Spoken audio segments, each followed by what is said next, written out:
ഭ്രാന്തന്റെ പ്രണയം an unconditional love story ഭാഗം 64. ചിന്നു ലൈബ്രറിക്ക് അകത്തേക്ക് കയറി ബുക്സ് തെരഞ്ഞുകൊണ്ടിരിക്കുകയാണ്. ക്ലാസ് ടൈം ആയതും കുട്ടികളെല്ലാം പെട്ടെന്ന് തന്നെ അവിടെ നിന്നും ഇറങ്ങി ക്ലാസ്സുകളിലേക്ക് പോയി. ഇപ്പോ അവിടെ ചിന്നു മാത്രമാണ് ഉള്ളത്. അത് കണ്ട് ചിന്നു വെപ്രാളത്തോടെ പെട്ടെന്ന് മാളു പറഞ്ഞ ബുക്സ് തിരയാൻ തുടങ്ങി. തിരച്ചിലിനൊടുവിൽ അന്വേഷിച്ച് ബുക്ക് കിട്ടിയതും അവൾ സമാധാനത്തോടെ അത് നെഞ്ചോട് ചേർത്ത് ഡോറിനടുത്തേക്ക് നടന്നു. പക്ഷെ അപ്പോഴേക്കും അകത്തു നിന്നും ഒരാൾ ഡോറടച്ച് കുറ്റിയിട്ട് ആ ഡോറിലേക്ക് ചാരി നിന്നിരുന്നു. ചിന്നു ഞെട്ടിപ്പോയി. ലൈബ്രറി ആകെ ഇപ്പോൾ ഇരുട്ടു മൂടിയിരിക്കുന്നു. ഡോറിനരികിൽ ഒരു നിഴൽ രൂപം കാണാം. ചിന്നുവിന് ശരിക്കും പേടിയാവാൻ തുടങ്ങിയിരുന്നു.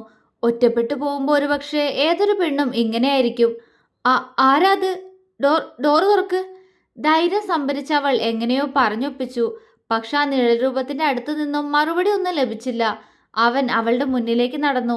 ചിന്നുവിനുള്ളിൽ ഭയം ഉരുണ്ടുകൂടി. ആരാ? അവൾ പേടിയോടെ ചോദിച്ചുകൊണ്ട് പുറകിലേക്ക് കാൽ വെച്ചു. അതിനനുസരിച്ച് അയാൾ മുന്നിലേക്ക് വന്നു. പുറകിലേക്ക് നടന്നവളുടെ കയ്യിൽ നിന്നും ബുക്ക് താഴേക്ക് വീണു. ജനലിൽ നിന്നും നേരിയ വെളിച്ചത്തിൽ ആ മുഖം വ്യക്തമാകും മുന്നേ അവൾ ചുമരിലേക്ക് ചാരി നിന്ന് കണ്ണുകൾ ഇറുകെ അടച്ചു. അശ്വിനോട് തൻ്റെ കൂടെ വരണ്ടെന്ന് പറയാൻ തോന്നിയ നിമിഷത്തെ അവൾ മനസ്സാൽ ശപിച്ചു. അവളുടെ കണ്ണുകൾ നിറഞ്ഞു. അവൻ്റെ കാലടി ശബ്ദം തൻ്റെ അടുത്തേക്ക് വരുന്നതിനനുസരിച്ച് അവൾ ഒന്നുകൂടി ചുമരിലേക്ക് ഒതുങ്ങി നിന്നു. അല്പനേരം കഴിഞ്ഞിട്ടും അവൻ്റെ ഭാഗത്തു നിന്നും പ്രതികരണമൊന്നും ഉണ്ടായില്ല. അവൾ പേടിയോടെ കണ്ണുകൾ വലിച്ചു തുറന്ന് മുന്നിലേക്ക് നോക്കി. മുന്നിൽ ഒരു കുഞ്ഞു പുഞ്ചിരിയോടെ തന്നെ നോക്കി നിൽക്കുന്ന ആളെ കണ്ട് അവളുടെ നിറഞ്ഞ കണ്ണുകളിൽ നിന്ന് കണ്ണുനീർ കവിളിനെ നനച്ചുകൊണ്ട് താഴേക്ക് ഒഴുകിയിറങ്ങി. സാർ. അവളുടെ ചുണ്ടുകൾ മുഴിഞ്ഞു. ആദർശായിരുന്നു അത്. ഹർഷ. അവന്റെ നേർത്ത സ്വരം. ചിന്നു 2 കൈകൾ കൊണ്ടും തൻ്റെ മുഖം പൊത്തിപ്പിടിച്ച് പൊട്ടിക്കരഞ്ഞു. ആദി പകച്ചുപോയി. ഹർഷ. അവൻ ആകുലതയോടെ അവളെ വിളിച്ചുകൊണ്ട് അവളുടെ മുഖത്തു നിന്നും കൈകൾ എടുത്തുമാറ്റി. ചിന്നു തേങ്ങി തേങ്ങി കരഞ്ഞുകൊണ്ട് അവൻ്റെ മുഖത്തേക്ക് നോക്കി. അവളുടെ നിറഞ്ഞ കണ്ണുകൾ കണ്ടതും ആദിക്കും ഉള്ളിലൊരു വിങ്ങല് തോന്നി. പെട്ടെന്നുള്ള തോന്നലിൽ അവൻ അവളുടെ കയ്യിൽ പിടിച്ചു വലിച്ച് അവൾ അവൻ്റെ നെഞ്ചിലേക്കിട്ട് വരിഞ്ഞു മുറുക്കി പുണർന്നു. ചിന്നു ഞെട്ടിപ്പോയി. പക്ഷെ അപ്പോഴും അതുവരെ താൻ അനുഭവിച്ച ടെൻഷന്റെ ബാക്കിയെന്നോണം കണ്ണുകളിൽ നിന്നും നിറഞ്ഞൊഴുകുന്ന കണ്ണുനീർ തുള്ളികൾ അവൻ്റെ നെഞ്ചിനെ നനച്ചു. ആദിക്ക് വേദന തോന്നി. ഇവളെ ഇങ്ങനെ പേടിപ്പിക്കണമെന്ന് കരുതിയതല്ല. പക്ഷേ ഇവളെ ഒറ്റയ്ക്ക് കാണാൻ ഞാൻ ആഗ്രഹിച്ചിരുന്നു. ഇനി ഇങ്ങനെ ഒരു അവസരം കിട്ടില്ല എന്ന് കരുതിയതുകൊണ്ടാ ഡോറടച്ച്. പക്ഷേ അത് ഈ പെണ്ണിനെ ഇത്രത്തോളം ഭയപ്പെടുത്തുമെന്ന് താൻ ഒരിക്കൽ പോലും ചിന്തിച്ചിരുന്നില്ല. അവൻ അവളെ ഒന്നുകൂടി ഇറുക്കി പിടിച്ചുകൊണ്ട് അവളുടെ തലയിൽ തലോടി. കരയല്ലേ, സോറി, അവൻ നേർത്ത സ്വരത്തിൽ അവളോട് പറഞ്ഞു. അപ്പോഴും അവന്റെ കൈകൾ അവളുടെ തലയിൽ തലോടുന്നുണ്ടായിരുന്നു. പെട്ടെന്നെന്തോ ഓർത്തതുപോലെ ചിന്നു അവനിൽ നിന്നും അകന്നു നിന്ന് കണ്ണു തുടച്ച് അവനെ കൂർപ്പിച്ചു നോക്കി. ആദ്യം അവളെ നോക്കി കുറുമ്പോടെ ചിരിച്ചു. സാർ എന്തിനാ ഇങ്ങോട്ട് വന്നേ? എന്തിനാ ഡോറടച്ച്? ഡോറ് തുറക്ക്. അവൾ അവനോട് ദേഷ്യത്തോടെ പറഞ്ഞു. ആദിക്ക് അവളുടെ സംസാരം കേട്ട് ചിരിയാണ് വന്നത്. ഇത്ര നേരം കരഞ്ഞോണ്ട് നിന്ന പെണ്ണാ ഇപ്പോ എനിക്ക് നേരെ ചീറുന്നത് നോക്ക്. അവൻ അവളെ കൂർപ്പിച്ചു നോക്കി. എന്താ നോക്കുന്നേ? ഡോറ് തുറക്ക്. എന്തിനാ ഡോറടച്ചേ? അന്ന് കുട്ടികളുടെ മുന്നിലിട്ട് അങ്ങനെയൊക്കെ പറഞ്ഞതിന് എന്നോട് പ്രതികാരം തീർക്കാനാണോ? അവളുടെ മുഖത്ത് ദേഷ്യം മാത്രമായിരുന്നു ആ സമയം. ആദി മാറിൽ കൈകെട്ടി നിന്ന് അവളെ തന്നെ ഉറ്റുനോക്കി. അത് കാണുന്തോറും അവളുടെ മുഖം വീണ്ടും ചുവന്നു. പല്ലുകൾ മുറുകി. ആ പല്ലൊക്കെ കടിച്ചു പൊട്ടിക്കോ നീ? അവൻ ഗൗരവത്തോടെ ചോദിച്ചു. എൻ്റെ പല്ലല്ലേ, അതിന് സാറിനെന്താ? ഞാൻ വേണമെങ്കിൽ ഇത് മൊത്തം പറിച്ചു കളയും. അവൾ ചുണ്ടുകൊട്ടി. അത് നടക്കില്ല, അവൻ പെട്ടെന്ന് പറഞ്ഞതും ചിന്നു അവനെ സംശയത്തോടെ നോക്കി. എന്ത്? അവൾ ചോദിച്ചു. പല്ല് പറിച്ചു കളയെന്ന് പറഞ്ഞില്ലേ, അത് നടക്കില്ലാന്ന് അവൻ പുച്ഛിച്ചു. അതെന്താ? എൻ്റെ പല്ലല്ലേ. സാർ എന്നെ ദേഷ്യം പിടിപ്പിക്കാത്തൊന്ന് പോയേ. നിങ്ങളോടുള്ള ദേഷ്യം കൊണ്ട് ചിലപ്പോൾ ഞാൻ തന്നെ ഇതൊക്കെ പറിച്ചെടുക്കും. അവൾ ചുണ്ടുകൊട്ടി. അത് നടക്കില്ല.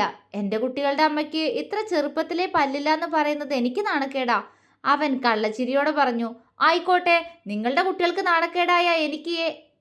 അത്രയും പറഞ്ഞു വന്നപ്പോഴേക്കും അവളുടെ കണ്ണ് മിഴിഞ്ഞുപോയി. ബാക്കി പറയാനാവാതെ അവൾ അവനെ മിഴിഞ്ഞ കണ്ണോടെ നോക്കി. അവളുടെ നോട്ടം കണ്ടവന് ചിരി പൊട്ടി. എന്താടി ഇങ്ങനെ നോക്കുന്നേ? അവൻ ചിരിയോടെ ചോദിച്ചു. എന്താ പറഞ്ഞേ? അവളെ വിക്കിക്കൊണ്ട് അവനോട് ചോദിച്ചു. അവന്റെ ചുണ്ടുകൾ ഇത്തവണ പൂർണ്ണമായും അവൾക്കായി വിടർന്നിരുന്നു. അവന്റെ ചിരി കണ്ടവൾ അത്ഭുതത്തോടെ അവനെ നോക്കി. അവൻ അവളെ നോക്കിക്കൊണ്ട് തന്നെ മീശത്തുമ്പ് കടിച്ച് അവൾക്ക് മുന്നിൽ വന്നു നിന്ന് അവളുടെ ഇടുപ്പിലൂടെ കൈയിട്ട് പിടിച്ചവളെ അവന്റെ നെഞ്ചിലേക്ക് ചേർത്തു. ചിന്നു അങ്ങനെ തന്നെ നിന്നുകൊണ്ട് പകപ്പോടെ അവനെ നോക്കി. എന്തേ ഇങ്ങനെ നോക്കുന്നേ? അവൻ ചിരിയോടെ ചോദിച്ചു. അവൾ ഒന്നുമില്ല എന്ന പോലെ തല കുലുക്കി. അവൻ ചിരിച്ചു. എനിക്ക് ഈ പെണ്ണിനെ ഒത്തിരി ഇഷ്ടാട്ടോ, എൻ്റെ പ്രാണനോളം, അവൻ ആർദ്രമായ സ്വരത്തിൽ അവളോട് പറഞ്ഞു. ചിന്നു അവനെ കലങ്ങിയ കണ്ണുകളോടെ നോക്കി. അവൻ അവളെ അവന്റെ നെഞ്ചിൽ നിന്നും അകറ്റി നിർത്തി അവളുടെ മുഖം ഇരു കൈകളിലുമായി കോരിയെടുത്തു. ഞാൻ ഞാൻ കെട്ടിക്കൊണ്ട് പൊക്കോട്ടെ എൻ്റെ വീട്ടിലേക്ക്. എൻ്റെ അമ്മയ്ക്ക് ഒരു മകളായി, എൻ്റെ അനിയത്തിക്ക് ഒരു ഏട്ടത്തിയമ്മയായി, എല്ലാത്തിനും മുകളിൽ എൻ്റെ മാത്രം ജീവനായി, എൻ്റെ ഭാര്യയായി. എനിക്ക് മാത്രം സ്നേഹിക്കാൻ കൂടെ കൂട്ടിക്കോട്ടെ ഞാൻ ഈ കാന്താരി പെണ്ണിനെ, എൻ്റെ പാതിയായിട്ട്. അവൻ പ്രണയം നിറഞ്ഞ സ്വരത്തിൽ അത്രമേൽ ആർദ്രമായി അവളോട് ചോദിച്ചു. ചിന്നുവിന്റെ കണ്ണുകൾ നിറഞ്ഞൊഴുകി. കേൾക്കാൻ അത്രമേൽ കൊതിച്ച വാക്കുകൾ. അവൾക്ക് ശ്വാസം നിലച്ചതുപോലെ തോന്നി. ഹർഷുട്ടി, അവൻ നേർത്ത സ്വരത്തിൽ അവളെ വിളിച്ചു. അവൾ എന്നെയാണോ എന്ന പോലെ അവന്റെ കണ്ണുകളിലേക്ക് നോക്കി. അവൻ ഒന്ന് പുഞ്ചിരിച്ചു. നിന്നെ തന്നെ വിളിച്ചേ, അവൻ ചിരിയോടെ പറഞ്ഞു. എൻ്റെ പേര് ഹർഷുട്ടി എന്നല്ല, ഹർഷ എന്നാ. അവൾ ഏതോ ലോകത്തിൽ നിന്നെന്ന പോലെ അവന് മറുപടി നൽകി. അവൻ അവളെ കൂർപ്പിച്ചു നോക്കി. ഇത്രയും നേരം ഞാൻ നിന്ന് സംസാരിച്ചിട്ട് നീ അത് മാത്രമേ കേട്ടുള്ളൂ? ഞാൻ എനിക്കിഷ്ടമുള്ളതുപോലെ നിന്നെ വിളിക്കും, മനസ്സിലായോടി കാന്താരി? അവൻ കണ്ണുരുട്ടി. അവൾ തലകുലുക്കി സമ്മതിച്ചു. അവൻ കള്ളച്ചിരിയോടെ അവളെ നോക്കി. എങ്കി എന്നോട് മറുപടി പറ, ഇഷ്ടാണോ നിനക്കെന്നെ? അല്ലാന്ന് പറയല്ലേ, എനിക്ക് അത്രയ്ക്ക് ഇഷ്ടമായതുകൊണ്ടാ.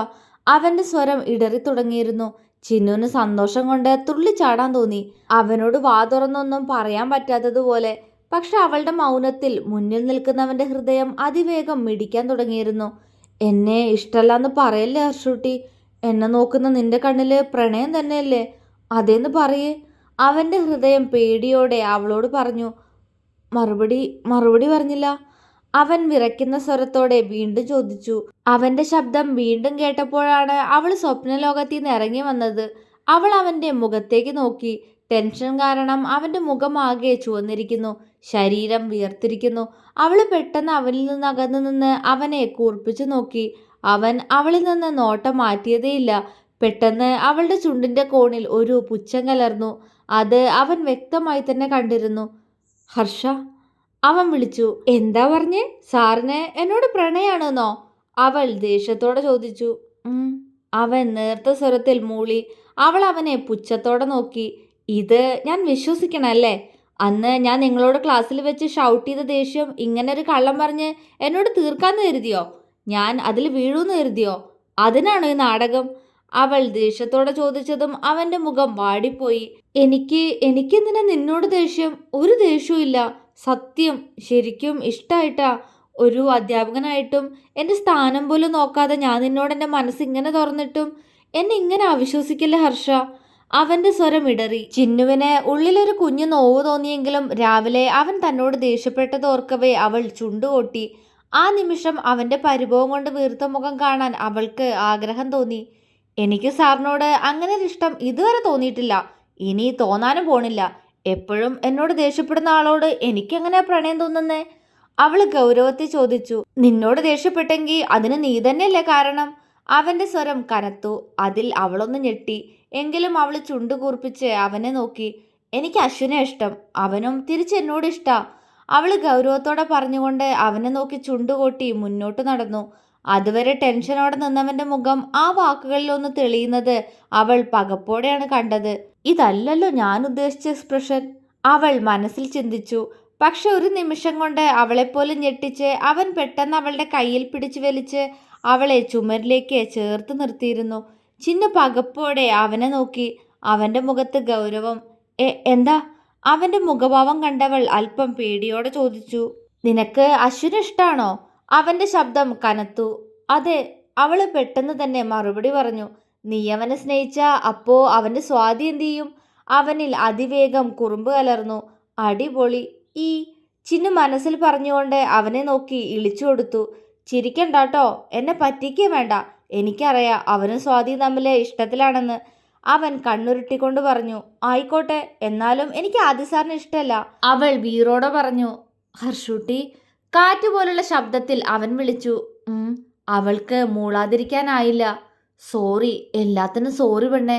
എനിക്ക് നിന്നെ ഒത്തിരി ഇഷ്ടാ. ഇനി പറയേ, നിനക്ക് എന്നെ ഇഷ്ടാണോ? അവൻ അങ്ങനെ തന്നെ നിന്നുകൊണ്ട് വീണ്ടും ചോദിച്ചു. അവളല്ല എന്ന പോലെ മൂളി. അല്ലേ? അവളുടെ കാതിൽ അവൻ ചോദിച്ചു. അവളുടെ നെഞ്ചിടിപ്പ് അത് അവന് പോലും കേൾക്കാൻ പറ്റുന്നത് പോലെ ആയിട്ടുണ്ട്. അവളുടെ മറുപടിയില്ലാത്ത നിൽപ്പിൽ ചുണ്ടുകൾ വിടർന്നപ്പോഴും അവന്റെ നോട്ടം അവളുടെ ചെവിയിലായിരുന്നു. അവൻ പെട്ടെന്ന് അവളുടെ കാതിൽ അവന്റെ ചുണ്ടുകൾ അമർത്തിവെച്ചു. അവൾക്കായി അവൻ നൽകിയ ആദ്യത്തെ ചുംബനം അവൻ നോവിച്ച അവളുടെ കാതിൽ തന്നെയായിരുന്നു. സാർ, വിറച്ചുപോയി അവളുടെ സ്വരം. അവൻ പക്ഷെ അവിടെ നിന്ന് അവന്റെ ചുണ്ടുകൾ മാറ്റാതെ അങ്ങനെ തന്നെ നിന്നു അല്പനേരം. ഹർഷുട്ടി. അവളുടെ ശബ്ദം വിറച്ചുകൊണ്ട് നേർത്തു. കാതിൽ തട്ടുന്ന അവന്റെ മീശരോമങ്ങളിൽ അവളുടെ ശരീരം കുളിർന്നുപോയി. അവൻ അവളുടെ മുഖത്തേക്ക് നോക്കി. അവനെ നോക്കാതെ പിടയുന്ന മിഴികളിലും ആകെ ചുവന്നുപോയൊരു പെണ്ണ്. ആദിയുടെ കണ്ണുകൾ പ്രണയത്തോടെ അവളിൽ പതിഞ്ഞു നിന്നു. ഈ കാന്താരി പെണ്ണിനെ ഞാൻ എടുത്തോട്ടെ? അവൻ പതിയെ ചോദിച്ചു. പിന്നെയും അഭിനയിക്കാൻ കഴിഞ്ഞില്ല അവൾക്ക്. ഈയൊരു നോക്കിൽ കിട്ടിയ ചുംബനത്തിൽ അത്രയും പിടഞ്ഞു പോയിരുന്നവൾ. അവളെ നോക്കുന്നവനെ നോക്കി അവൾ നാണത്താൽ പുഞ്ചിരിച്ചു. അവന്റെ കണ്ണുകൾ വിടർന്നു. ഹർഷ, ആർദ്രമായി അവൻ വിളിച്ചു. എനിക്കും ഒരുപാട് ഇഷ്ടാ. എന്നോടല്ലെങ്കിൽ എന്നേക്കാൾ കൂടുതൽ ഞാൻ ഇയാളെ ഇപ്പോൾ സ്നേഹിക്കുന്നു. പ്രണയത്തോടെ അവള് പറഞ്ഞു. അവന്റെ കണ്ണുകൾ നനഞ്ഞു. അടുത്തൊരു സംസാരത്തിന് കാത്തു നിൽക്കാതെ അവൻ അവളെ അവന്റെ നെഞ്ചിലേക്ക് ചേർത്തു പിടിച്ച് അവളുടെ വിരിനെറ്റിയിൽ അമർത്തി ചുംബിച്ചു. ചിന്നു ആ ചുടുചുംബനം അത്രമേൽ പ്രണയത്തോടെ അവളുടെ ഹൃദയത്തിന്റെ അടിത്തട്ടിലേക്ക് നിറച്ചു വെച്ചു. അല്പനേരം രണ്ടാളും ഒന്നും മിണ്ടിയില്ല. ക്ലാസ് ഇല്ലേ പെണ്ണെ, പോണ്ടേ? നെക്സ്റ്റ് അവർ എനിക്ക് ക്ലാസ് ഉണ്ട്, അവൻ പറഞ്ഞു. എന്നെ ഇവിടെ പിടിച്ചു വെച്ചിട്ട്? അവൾ അവനെ കൂർപ്പിച്ചു നോക്കി. ആദി ഒന്ന് ഇളിച്ചു കൊടുത്തു. എങ്ങനെ അറിഞ്ഞു അശ്വിന്റെ കാര്യം? അവൾ കുറുമ്പോടെ ചോദിച്ചു. അതൊക്കെ അറിഞ്ഞു. അവനിൽ കള്ളച്ചിരി. എങ്ങനെയെന്ന് പറ പ്ലീസ്, അവൾ കൊഞ്ചി. അത് ഇന്ന് രാവിലെ അവനെയും ആ സ്വാതിയെയും ഒരുമിച്ച് ആ ക്യാൻറ്റീൻ്റെ സൈഡ് ഭാഗത്തുനിന്ന് കണ്ടായിരുന്നു. അവൻ്റെ ഫ്രണ്ടാണെന്നാ കരുതിയേ. പക്ഷേ അവൻ ആ പെണ്ണിനെ കെട്ടിപ്പിടിച്ചു. അവൾക്കാണെങ്കിൽ നാണം. പിന്നെ അവൻ പോയ ശേഷം അവളെ പിടിച്ചു നിർത്തി ഞാൻ ചോദിച്ചു. അപ്പോൾ ആ കുട്ടിയെ പറഞ്ഞേ അശ്വിനുമായിട്ട് പ്രണയത്തിലാണ് എന്ന്. അവൻ ചിരിയോടെ പറഞ്ഞു. അങ്ങനെ കണ്ടതുകൊണ്ടല്ലേ? അല്ലെങ്കിൽ എന്നെ അശ്വിനി സംശയിക്കില്ലായിരുന്നോ? അവളുടെ മുഖം വീർത്തുപോയി. അത് കണ്ടവൻ ഒന്ന് പുഞ്ചിരിച്ചു.